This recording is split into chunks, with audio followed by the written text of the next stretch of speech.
This is Research Like a Pro, episode 286, Researching Your Scandinavian Ancestors with Torhild Shirley, part 2. Welcome to Research Like a Pro, a genealogy podcast about taking your research to the next level, hosted by Nicole Dyer and Diana Elder, accredited genealogist professional. Diana and Nicole are the mother-daughter team at FamilyLocket.com and the authors of Research Like a Pro, a genealogist guide. With Robin Worthland, they also co-authored the companion volume, Research Like a Pro with DNA. Join Diana and Nicole as they discuss how to stay organized, make progress in their research, and solve difficult cases. Let's go! The sponsor of today's episode of Research Like a Pro is newspapers.com, the largest online newspaper archive.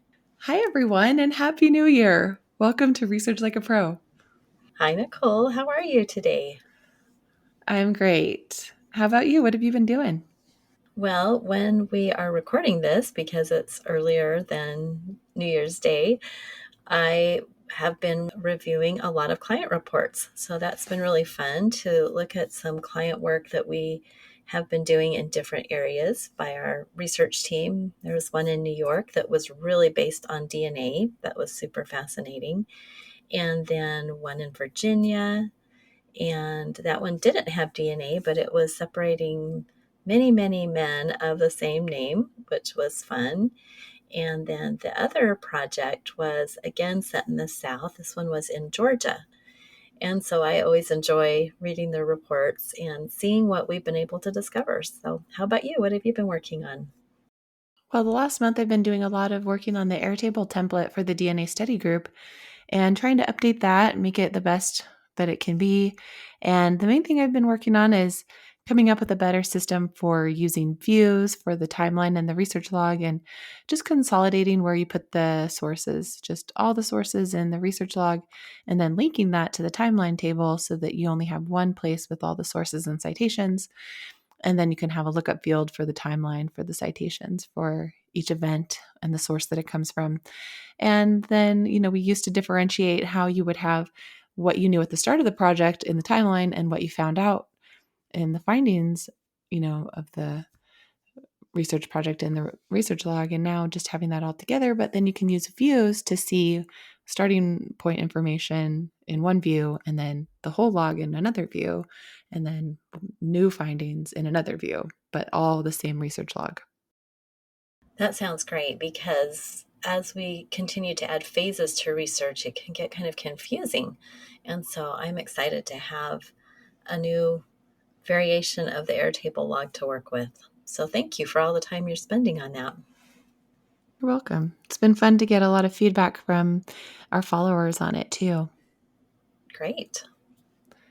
For announcements, our webinar for the month of January will be by Amanda Sherwin, and she will be teaching Who Was Robert Stewart's Wife using DNA clusters and genealogical research. And this is about Robert Stewart, who was born in 1785 in Virginia.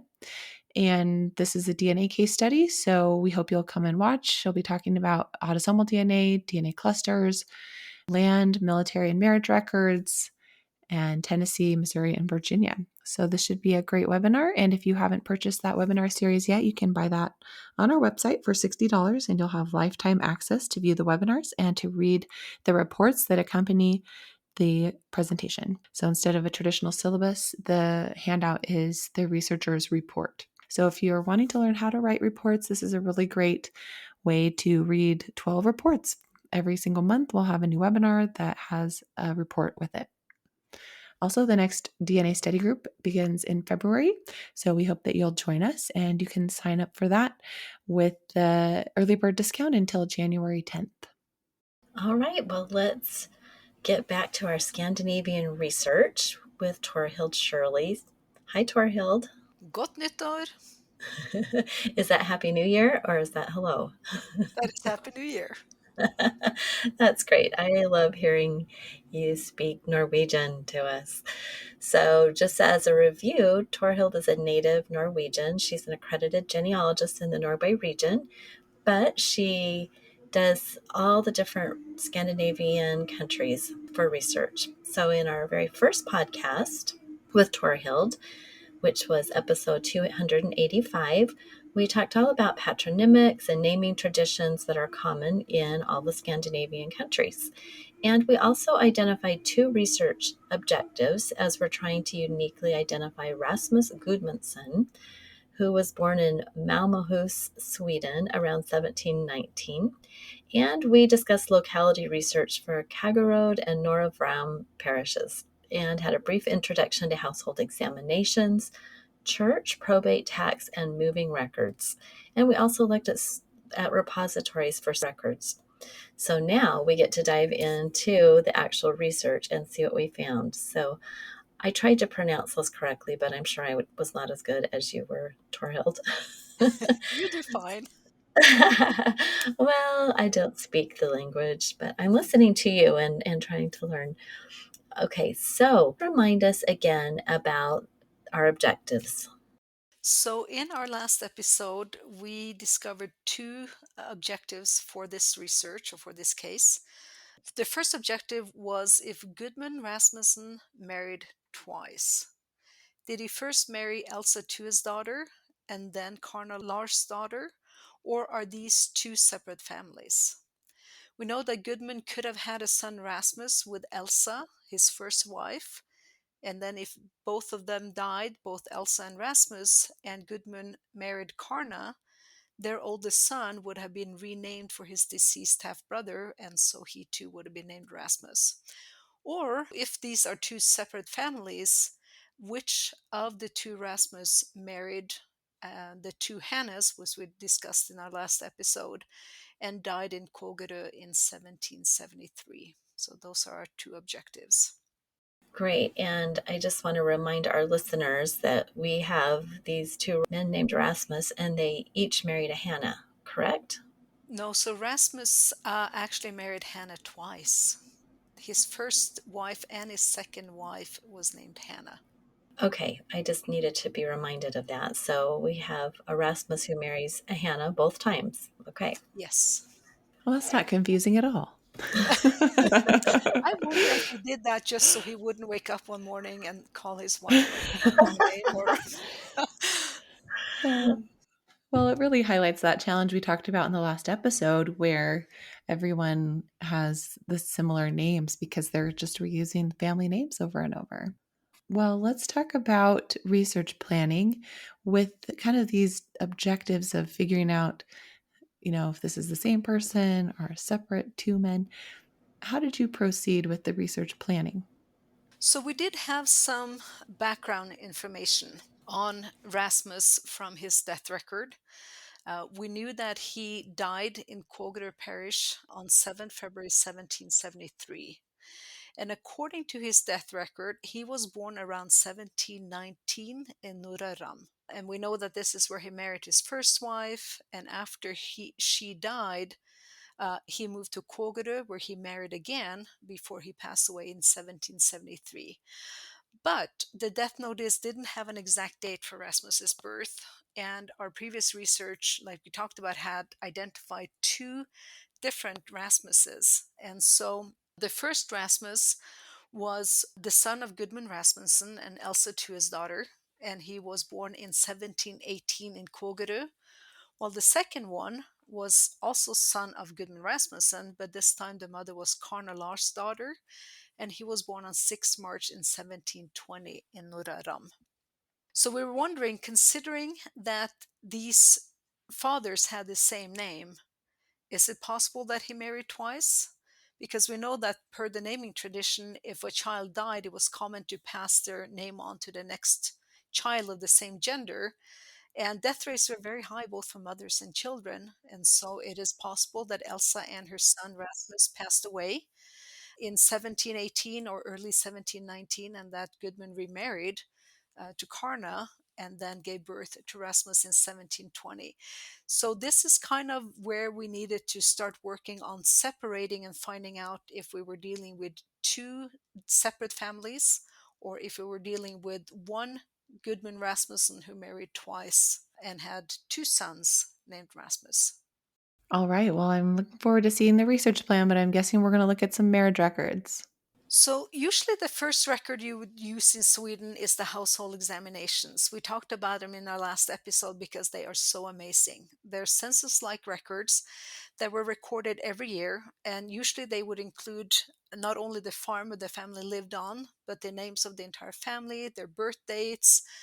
In older records, only the birth year, but still a good source. It would include a birthplace, relationships, vital events like marriage and death, where people moved in and out of the parish, and they're just an awesome way to follow a family for decades.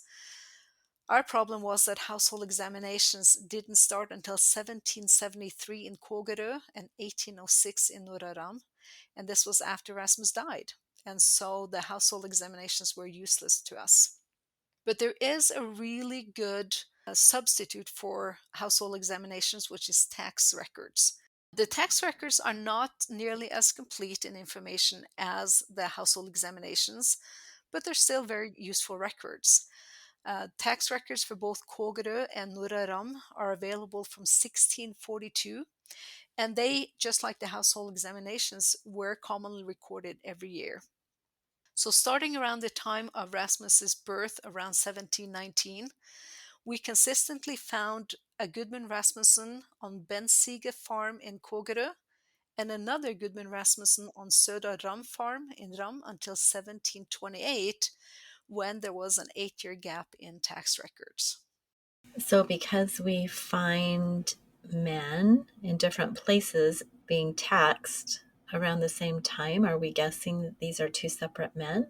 Is that our hypothesis? Right now, that is our hypothesis. It wouldn't be very common for the same person to own property in two different parishes and therefore be taxed in two different parishes. So we definitely do have a hint that we are dealing with two separate families. Okay.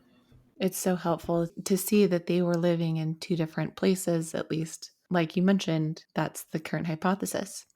Well, what about church records? Can those shed more light on it?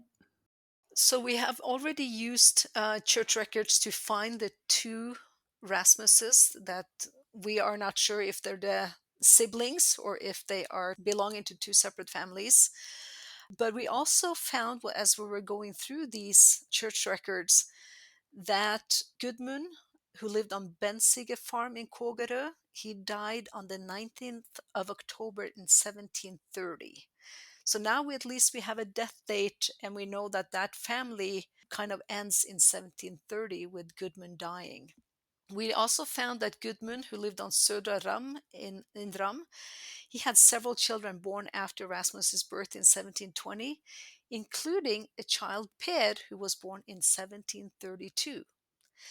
So by now, this family had moved to Böketofta farm in Kågerö, so they're both now in Kågerö parish.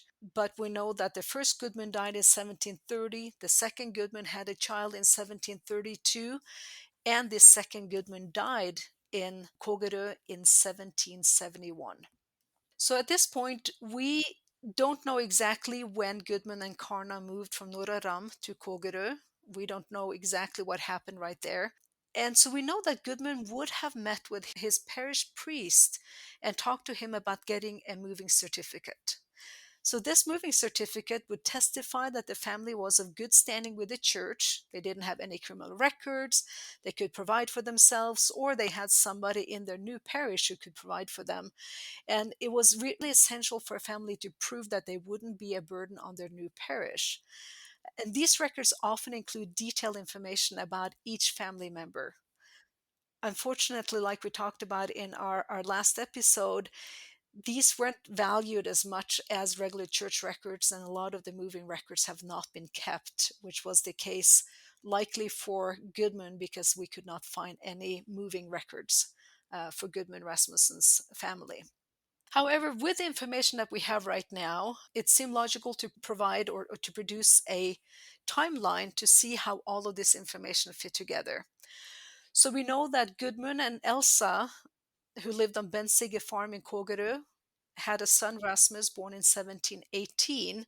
We could not find any more children born to that family until Gudmund died in 1730, while Gudmund and Karna, who started off in Södra Ram, They were the parents of Rasmus, born in 1720, but they also had a child in 1732.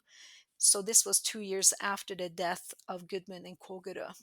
So it seems like now, with the birth of more children and with separate deaths, that we do have an answer to our question.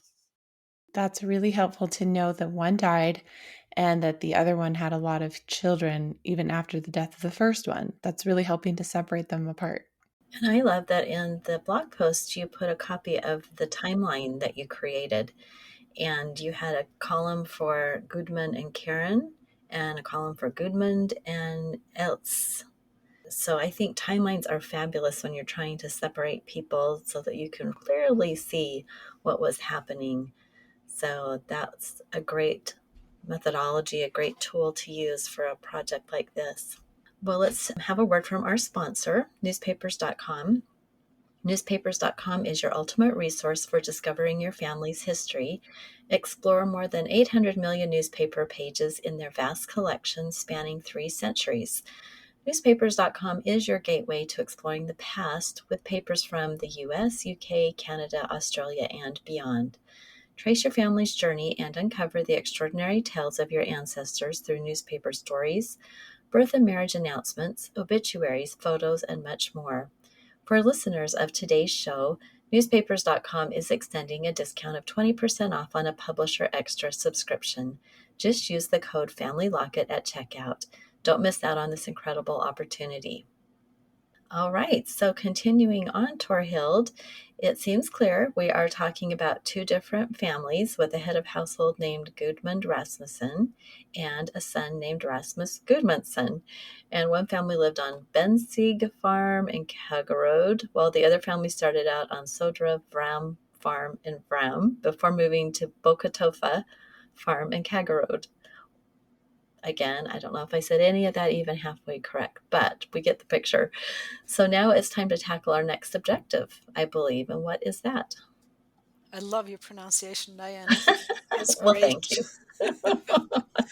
I'm So, trying. I think you're doing great.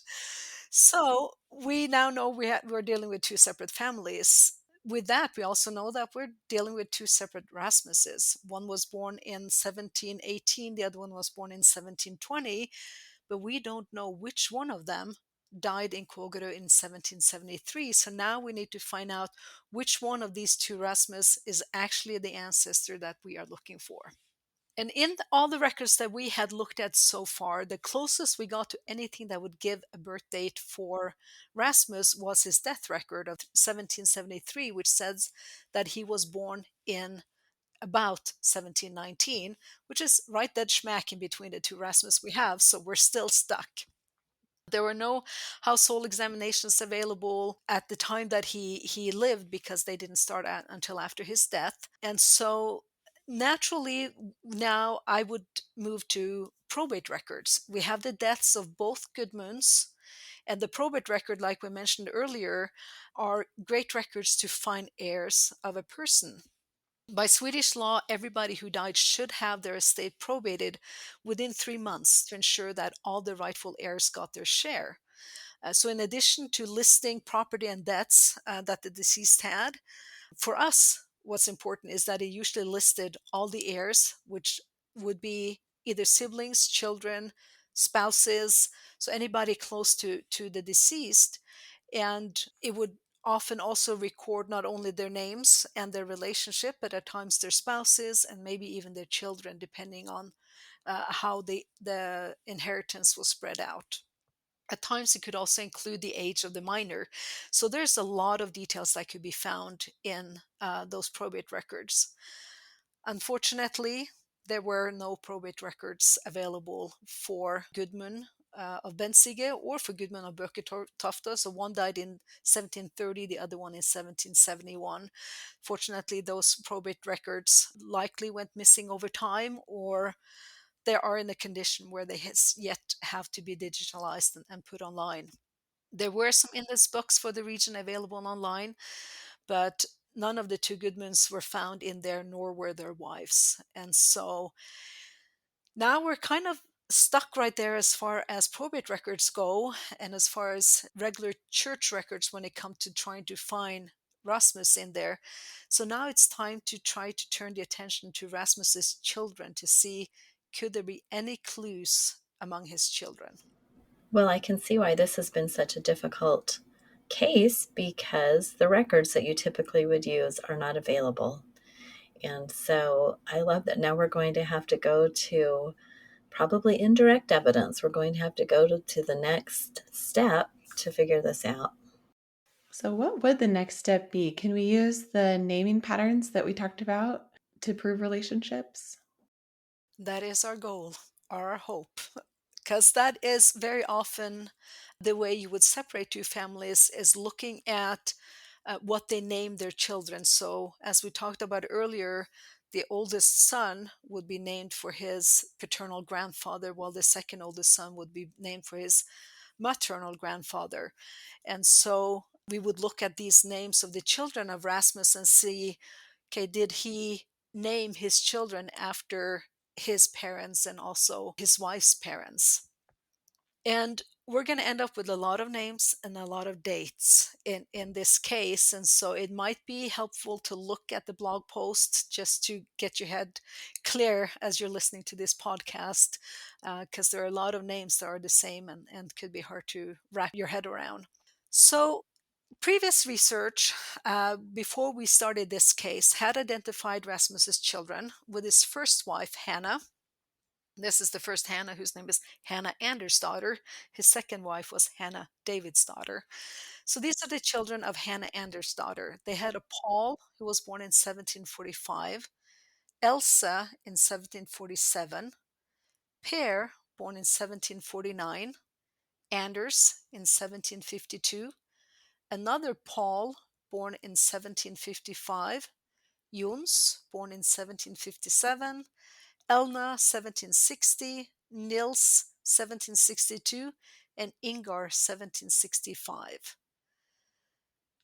We know that Elsa, her father's name was Tue because her last name was Tue's daughter. Well, there is no Tue among these children. And Karna, her father's name was Lars because Karna was named Larsdotter. So those are the two wives of Gudmund, which would have been potential mothers of Rasmus. Well, there is no Lars among these children. So let's look at the second set of family that he had with his wife, Hannah Davidsdotter, because he had 3 children with her. The first one, Hannah, was born in 1767. They had a second Hannah in 1769 and an Anders born in 1771. It's very clear we don't have a Tue, we don't have a Lars, we don't even have a Gudmund in here. So clearly Rasmus did not follow the traditional naming tradition by renaming grandparents as they were naming their children. However, we do see that they did follow some conventions. Several of their children passed away. So Paul passed away, who was born in 1745, and he was renamed in 1755, 10 years later, which was the first son born after Paul passed away in 1754. Anders, who was born in 1752, also passed away, and he was renamed in 1771. We also know that Rasmus's first wife, Hannah, passed away, and the first child that Rasmus had with his second wife was named Hannah. This child died. They had another girl, and she was also named Hannah. So we see that there are some naming traditions that they followed, but they did not follow the traditional renaming of parents and grandparents. So in this case, we really can't lean on the names of the children. We do know that Rasmus, with his first wife, did have a child named Elsa. And we also know that Rasmus, born in 1718, his mother name was Elsa. And that could give us a little hint that maybe that could be the parents. But where they didn't follow the naming convention in every other aspect, that just wasn't enough to be able to say that this really is the case. Oh, that's too bad that we couldn't say for sure, but it is helpful to analyze that and try to think about any connections like the connection you made with Elsa and put that together with the whole case? Well, since naming patterns didn't help us a lot and the records that we typically use are not there, what do we do next? So the next thing we're going to look at is still going to be in church records. The Lutheran Church, the tradition is to Christian a child at a very young age, usually just a few days old, and then you have godparents or witnesses that are included with this. The godparents' responsibility was for the religious upbringing of a child, and very often they would step in if something happened to the parents. And so, for this reason, most godparents were chosen among close family members and very, very close friends. Like parents, siblings, and cousins of the father and the mother were the most common choices. But at times, close friends and neighbors might be given the honor because it really was an honor to be asked to be a godparent of a child. So, as our naming conventions did not give us any answers, our next step would be to review all the godparents of Rasmus's children in hopes of finding either of Rasmus's siblings and or parents listed as godparents. We have earlier identified Rasmus of Nuraram and his siblings as Cecilia, Lars, Christina, and Per. As we did research on Gudmund of Bensige, we found that his children, so the siblings of Rasmus born in Kågerö, were Anna, Olof, Elin, Nils, Karl, and Karna, in addition to Rasmus. Rasmus was the last child.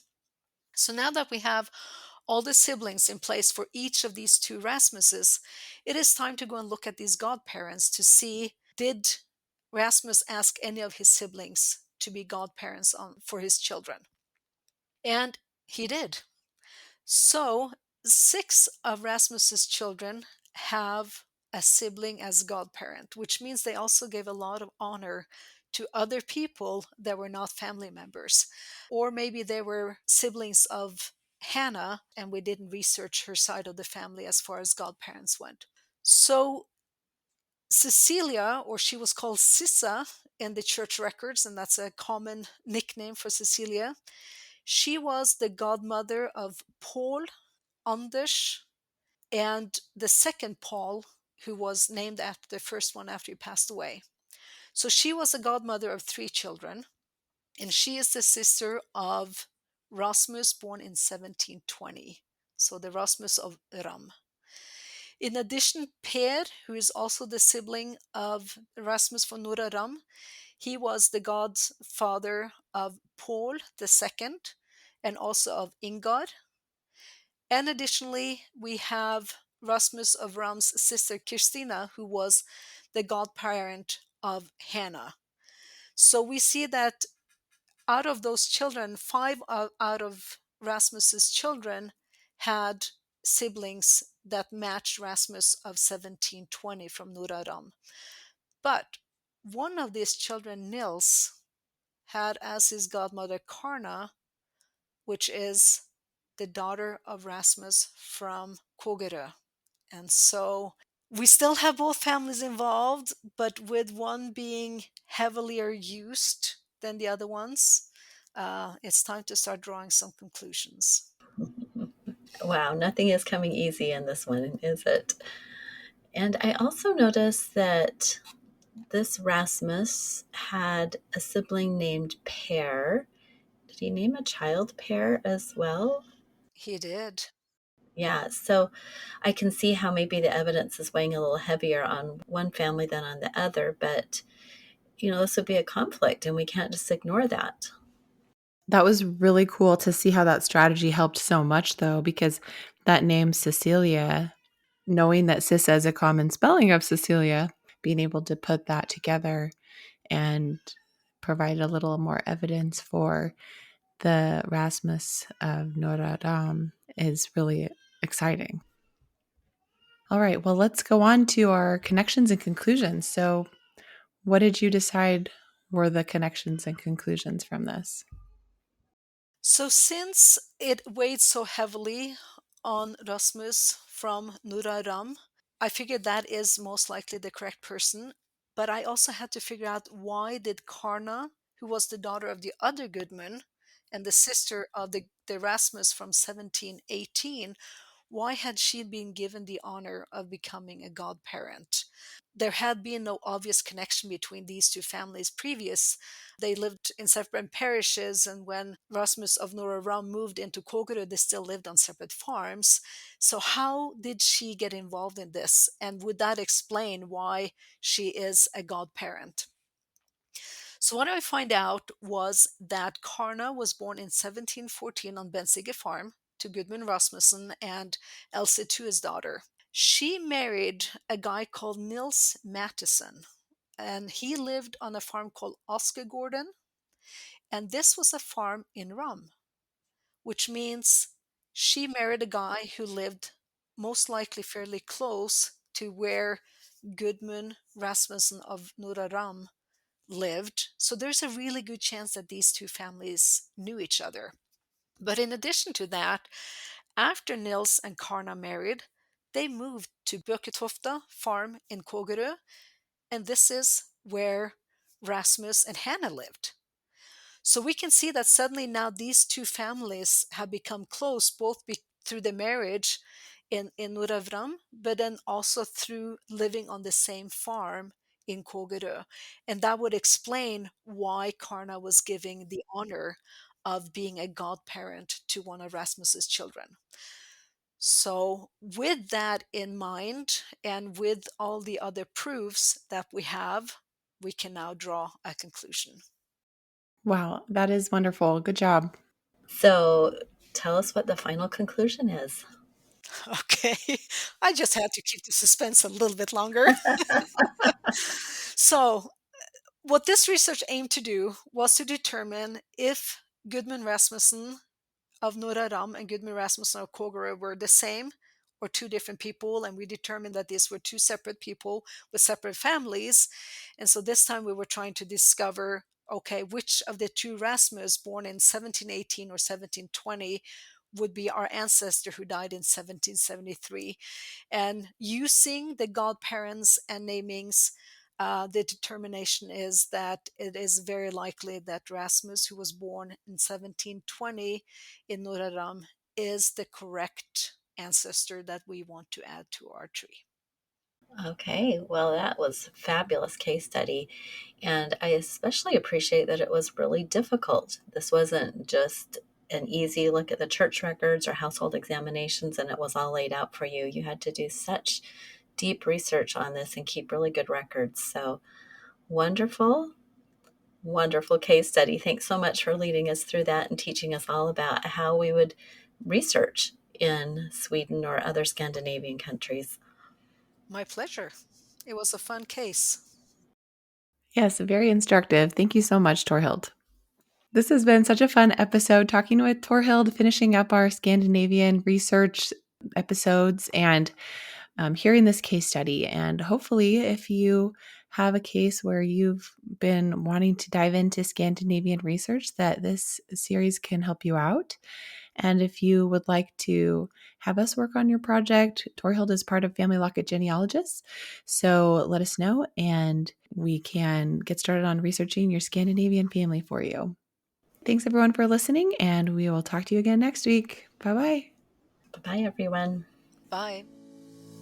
Thank you for listening. We hope that something you heard today will help you make progress in your research. If you want to learn more, purchase our books, Research Like a Pro and Research Like a Pro with DNA on Amazon.com and other booksellers. You can also register for our online courses or study groups of the same names. Learn more at familylocket.com/services. To share your progress and ask questions, join our private Facebook group by sending us your book receipt or joining our courses. To get updates in your email inbox each Monday, subscribe to our newsletter at familylocket.com/newsletter. Please subscribe, rate, and review our podcast. We read each review and are so thankful for them. We hope you'll start now to research like a pro.